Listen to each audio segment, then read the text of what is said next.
ಎಲ್ರಿಗೂ ನಮಸ್ಕಾರ. Welcome to Sahana's cuisine. ಇವತ್ತಿನ ವಿಡಿಯೋದಲ್ಲಿ ಉತ್ತರ ಕರ್ನಾಟಕದ ಸ್ಪೆಷಲ್ ಬೆಳ್ಳುಳ್ಳಿ ಕಾರ್ಚುಮರಿನ ಯಾವ ರೀತಿ ಮಾಡೋದು ಅಂತ ತೋರಿಸ್ಕೊಡ್ತೀನಿ.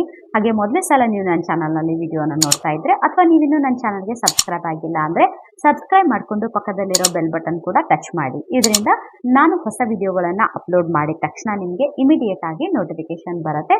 ನೀವು ಮೊದಲೇದಾಗಿ ನನ್ನ ವಿಡಿಯೋಗಳನ್ನು ನೋಡ್ಬೋದು. ಹಾಗೆ ವಿಡಿಯೋಕ್ಕೊಂದು ಲೈಕ್ ಕೊಡೋದನ್ನ ಮರಿಬೇಡಿ. ಬನ್ನಿ ವಿಡಿಯೋನ ಸ್ಟಾರ್ಟ್ ಮಾಡೋಣ.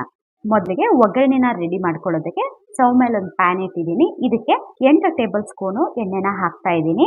ಬೆಳ್ಳುಳ್ಳಿ ಒಗ್ಗರಣೆ ಮಾಡ್ಕೊಳ್ಳೋದಕ್ಕೆ ಸ್ವಲ್ಪ ಎಣ್ಣೆ ಜಾಸ್ತಿ ಬೇಕಾಗುತ್ತೆ. ಎಣ್ಣೆ ಬಿಸಿ ಆದ ನಂತರ ಇದಕ್ಕೆ ಅರ್ಧ ಟೇಬಲ್ ಸ್ಪೂನ್ ಅಷ್ಟು ಸಾಸಿವೆ ಮತ್ತೆ ಜೀರಿಗೆನ ಹಾಕ್ತಾ ಇದ್ದೀನಿ.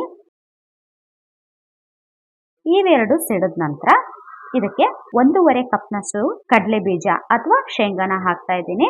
ಶೇಂಗಾನ ಜಾಸ್ತಿ ಹಾಕಿದಷ್ಟು ಬೆಳ್ಳುಳ್ಳಿ ಕಾರ್ಚುಮರಿ ತುಂಬಾನೇ ರುಚಿಯಾಗಿರುತ್ತೆ. ಒಳ್ಳೆ ಕಲರ್ ಬರೋವರೆಗೂ ಇದನ್ನ ಲೋ ಫ್ಲೇಮ್ ನಲ್ಲಿನೇ ಚೆನ್ನಾಗಿ ಹುರ್ಕೊಳ್ಬೇಕು. ನೋಡಿ, ಶೇಂಗಾ ಚೆನ್ನಾಗಿ ಹುರಿದಿದೆ. ಈಗ ಇದಕ್ಕೆ 3 ಗಡ್ಡಿ ಬೆಳ್ಳುಳ್ಳಿ ಹೆಸರುಗಳನ್ನ ನಾನು ಸ್ವಲ್ಪ ಜಜ್ಜಿ ಇಟ್ಕೊಂಡಿದ್ದೆ, ಇದನ್ನ ಸೇರಿಸ್ತಾ ಇದ್ದೀನಿ. ಇದಕ್ಕೆ ಒಳ್ಳೆ ಫ್ಲೇವರ್ ಬರೋದೇ ಬೆಳ್ಳುಳ್ಳಿ ಮತ್ತೆ ಕಡಲೆ ಬೀಜದಿಂದ. ಹೀಗಾಗಿ ಇದೆರಡನ್ನು ಸ್ವಲ್ಪ ಜಾಸ್ತಿನೇ ಹಾಕಬೇಕು. ನೋಡಿ, ಬೆಳ್ಳುಳ್ಳಿನ ಹಾಕಿ 1 ನಿಮಿಷ ಇದನ್ನ ಚೆನ್ನಾಗಿ ಫ್ರೈ ಮಾಡಬೇಕು. ಆದಷ್ಟು ಇದನ್ನ ಲೋ ಫ್ಲೇಮ್ ನಲ್ಲಿನೇ ಇಟ್ಟು ಮಾಡಬೇಕು. ಯಾಕೆ ಅಂದ್ರೆ ಬೇಗ ತಳ ಹಿಡಿದ್ ಬಿಡುತ್ತೆ. ಹೀಗಾಗಿ ಲೋ ಫ್ಲೇಮ್ ನಲ್ಲಿನೇ ಇದನ್ನ ಮಾಡ್ಕೊಳ್ಬೇಕು. ಬೆಳ್ಳುಳ್ಳಿ ಚೆನ್ನಾಗಿ ಫ್ರೈ ಆದ ನಂತರ ಇದಕ್ಕೆ 6 ಟೇಬಲ್ ಸ್ಪೂನು ಅಚ್ಕಾರದ ಪುಡಿನ ಹಾಕ್ತಾ ಇದ್ದೀನಿ. ಸರಿಯಾದ ಅಳತೆಯಲ್ಲಿ ಒಗ್ಗರಣೆನ ಮಾಡಲಿಲ್ಲ ಅಂತ ಅಂದ್ರೆ ಮಂಡಕ್ಕಿನ ಕಲಸಿದ ಮೇಲೆ ಏನಾದ್ರೂ ಒಗ್ಗರಣೆ ಕಡಿಮೆ ಆಯ್ತು ಅಂತ ಅಂದ್ರೆ ಮಂಡಕ್ಕಿ ಎಲ್ಲ ವೈಟ್ ಆಗಿ ಕಾಣುತ್ತೆ, ಚೆನ್ನಾಗಿ ಕಾಣೋದಿಲ್ಲ. ಅದೇ ನೀವು ಒಗ್ಗರಣೆನ ಜಾಸ್ತಿ ಮಾಡಿಕೊಂಡು ಮಂಡಕ್ಕಿ ಕಡಿಮೆ ಆದ್ರೂ ಕೂಡ ಅದು ಸರಿ ಹೋಗಲ್ಲ. ಹೀಗಾಗಿ ಸರಿಯಾದ ಅಳತೆಯಲ್ಲಿ ಮಾಡ್ಕೊಳ್ಬೇಕು. ಇದಾದ ನಂತರ ರುಚಿಗೆ ತಕ್ಕಷ್ಟು ಉಪ್ಪು 2.5 ಟೇಬಲ್ ಸ್ಪೂನ್ ಹಾಕ್ತಾ ಇದ್ದೀನಿ. ಹಾಗೆ 1.5 ಟೇಬಲ್ ಸ್ಪೂನು ಅರಿಶಿನ ಹಾಕ್ತಾ ಇದ್ದೀನಿ.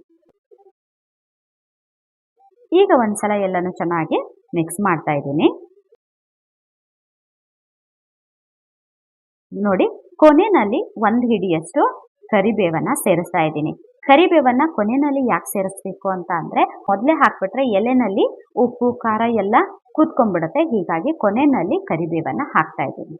ಕರಿಬೇವನ್ನ ಹಾಕಿ ಚೆನ್ನಾಗಿ ಮಿಕ್ಸ್ ಮಾಡಿ 1 ನಿಮಿಷ ಇದನ್ನ ಕುದಿಸಿದ್ರೆ ಸಾಕು, ಒಗ್ಗರಣೆ ರೆಡಿ ಆಗುತ್ತೆ. ನೋಡಿ, ಚುಮ್ಮರಿಗೆ ಕಲಸುವಂತ ಒಗ್ಗರಣೆ ರೆಡಿ ಆಗಿದೆ. ನಾನಿಲ್ಲಿ ಅರ್ಧ ಕೆಜಿ ಮಂಡಕ್ಕಿನ ತಗೊಂಡಿದ್ದೆ ಅಂತ ಹೇಳಿದ್ನಲ್ಲ, ಇದನ್ನ ಚೆನ್ನಾಗಿ ಬಿಸಿಲಲ್ಲಿ ನಾನು ಒಣಗಿಸಿ ತಗೊಂಡಿದ್ದೀನಿ. ನೀವು ಯಾವಾಗಲೇ ಕಾರ್ಚುಮ್ಮರಿನ ಮಾಡಿದ್ರೂ ಕೂಡ ಅಷ್ಟೇ, ಚೆನ್ನಾಗಿ ಬಿಸಿಲಿರುವಾಗ ಒಂದು ಅರ್ಧ ಗಂಟೆ ಅಥವಾ 1 ಗಂಟೆ ನೀವು ಬಿಸಿಲಲ್ಲಿ ಅದನ್ನ ಚೆನ್ನಾಗಿ ಒಣಗಿಸಿ ನಂತರ ಅದಕ್ಕೆ ಒಗ್ಗರಣೆ ಕೊಡೋದ್ರಿಂದ ಮಂಡಕ್ಕಿ ತುಂಬಾನೇ ಗರಿಗರಿಯಾಗಿರುತ್ತೆ, ಒಳ್ಳೆ ರುಚಿ ಕೂಡ ಬರುತ್ತೆ. ಪೂರ್ತಿಯಾಗಿ ಮೆತ್ತಗೆ ಇದ್ರೆ ಮಂಡಕ್ಕಿ ರುಚಿ ಕೊಡೋದಿಲ್ಲ. ಅದೇ ನೀವು ಬಿಸಿಲಲ್ಲಿ ಒಂದು ಅರ್ಧ ಗಂಟೆ ಇಟ್ಟರೂ ಸಾಕು, ಆ ನಂತರ ಬೆಳ್ಳುಳ್ಳಿ ಒಗ್ಗರಣೆನ ಕೊಟ್ಟು ನೋಡಿ, ಒಳ್ಳೆ ರುಚಿ ಬರುತ್ತೆ. ಹಾಗೆ ತಿನ್ನೋಕ್ಕೂ ಕೂಡ ತುಂಬಾನೇ ಮಜವಾಗಿರುತ್ತೆ. ಈಗ ನಾವು ರೆಡಿ ಮಾಡ್ಕೊಂಡಂತ ಒಗ್ಗರಣೆನ ಇದಕ್ಕೆ ಹಾಕಿ ಚೆನ್ನಾಗಿ ಮಿಕ್ಸ್ ಮಾಡಬೇಕು.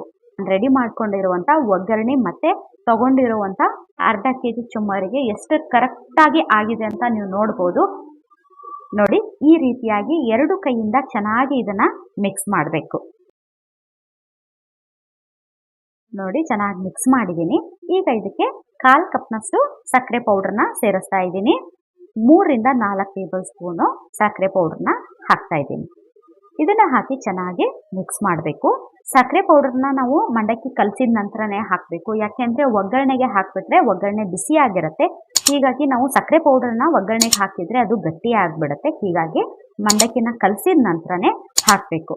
ಚೆನ್ನಾಗಿ ಈ ರೀತಿಯಾಗಿ ಮಿಕ್ಸ್ ಮಾಡಿದ್ರೆ ಬೆಳ್ಳುಳ್ಳಿ ಕಾರ್ಚುಮರಿ ರೆಡಿ ಆಗುತ್ತೆ. ಇದು ಸಂಜೆ ಟೀ ಟೈಮ್ಗೆ ಪರ್ಫೆಕ್ಟ್ ಆಗಿರುವಂತಹ ರೆಸಿಪಿ. ಟೀನ ಕುಡಿತಾ ಇದನ್ನ ತಿಂತಾ ಇದ್ರೆ ಸೂಪರ್ ಆಗಿರುತ್ತೆ. ಈ ರೆಸಿಪಿ ನಿಮಗೆ ಇಷ್ಟ ಆದರೆ ಪ್ಲೀಸ್ ಲೈಕ್ ಮಾಡಿ, ಹಾಗೆ ಫ್ರೆಂಡ್ಸ್ ಫ್ಯಾಮಿಲಿಗೆ ಶೇರ್ ಮಾಡಿ, ಸಬ್ಸ್ಕ್ರೈಬ್ ಮಾಡ್ಕೊಂಡು ನೋಡಿ. Thank you so much for watching.